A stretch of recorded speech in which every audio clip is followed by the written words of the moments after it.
I had just bought a remote house on a Colorado plateau, expecting nothing but peace and solitude. But what I got instead was a war, one that wasn't fought with guns, but with forged documents, sabotage, and an HOA president named Karen who thought she could control everything. This is a battle for freedom. And it all started the day I moved in. When I bought the house on that plateau, I wasn't looking for drama. I'd had enough of that during my 8 years of military deployments across the Middle East.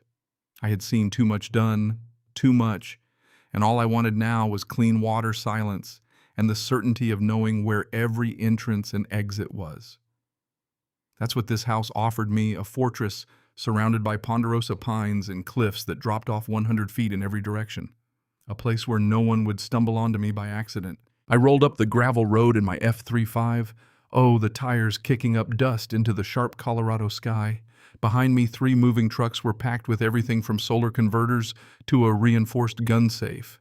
My crew followed in their SUVs, old brothers-in-arms veterans I trusted more than most of my family. We had a tight window to get everything inside and operational before nightfall.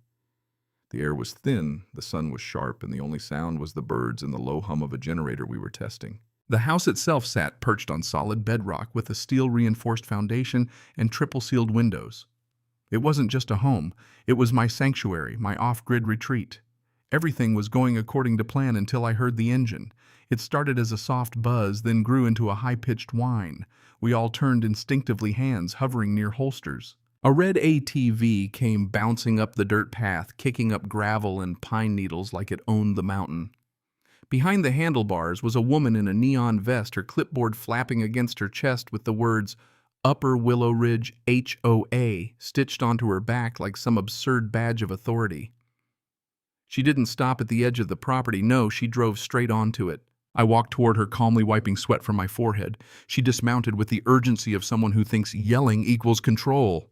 "This is a restricted area," she barked before I could speak. "What you're doing here is completely unauthorized." I looked around at the house I had just bought for 7 figures and raised an eyebrow. "You're on my land.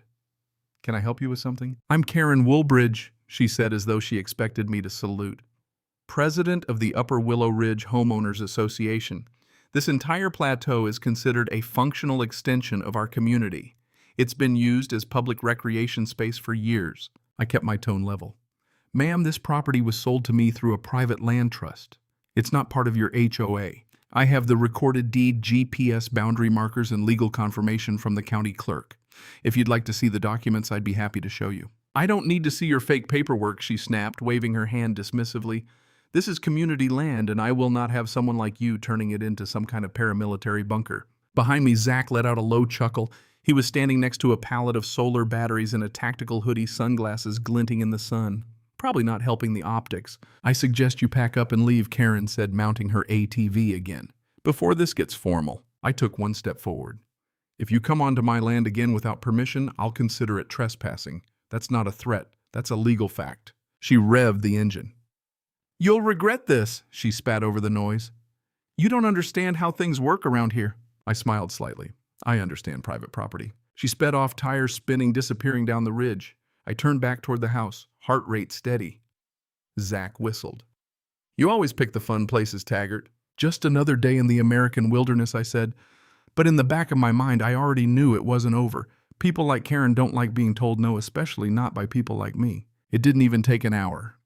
We were hauling the last few crates into the utility shed when the sound of gravel crunching under tires made every one of us stop what we were doing.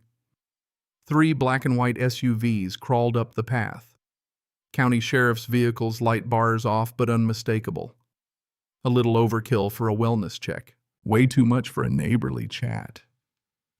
I dropped the ratchet set and walked forward slowly, palms open, posture relaxed. Years of muscle memory told me everything I needed to know. These guys were alert. 2 already had their hands hovering near their sidearms.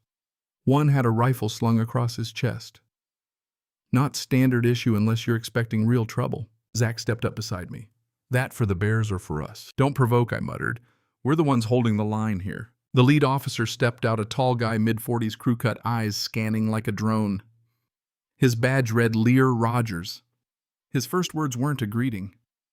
Sir, we received a call reporting armed individuals unlawfully occupying private land, installing what might be described as military-grade surveillance equipment.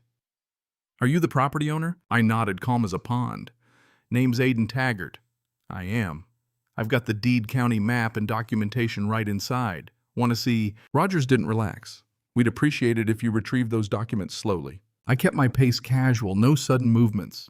Inside the cabin, I grabbed the heavy binder from the kitchen counter, a pre-prepared packet of every relevant legal doc I'd assembled during the purchase, GPS boundary, overlays, zoning certifications, notarized trust documents, the whole alphabet soup.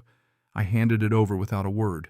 Rogers flipped through it with another deputy while the third kept his eyes locked on Zach, who hadn't moved. The tension was thick enough to cut with a KA bar. Then a familiar high-pitched engine whined up the road again. Here she came. Of course, this time she wasn't alone.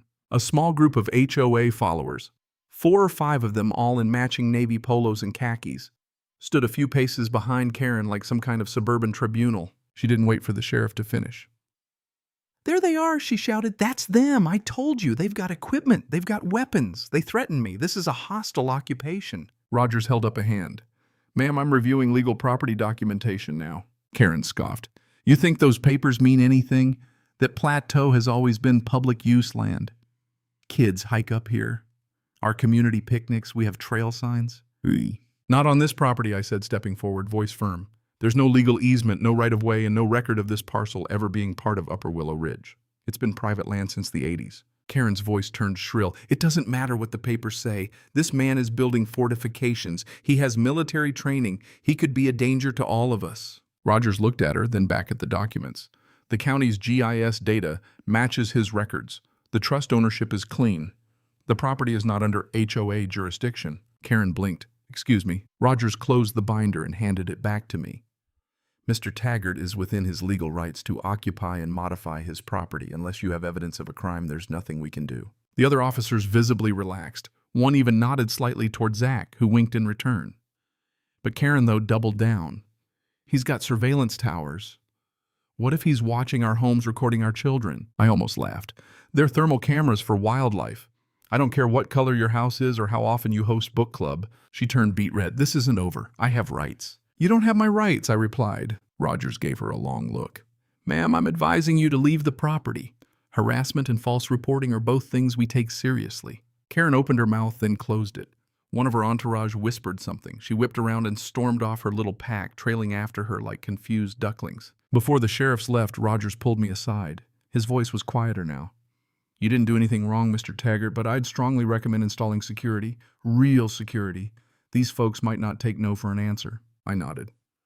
"Already ahead of you." He hesitated, then added, "Just don't escalate. We'll come if you call, but don't give them anything they can spin." "I appreciate that, Lieutenant," I said, "but I'm not the one playing games here." They drove off.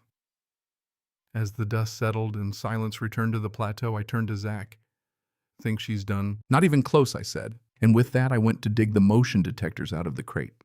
The war wasn't official yet, but the first shot had been fired.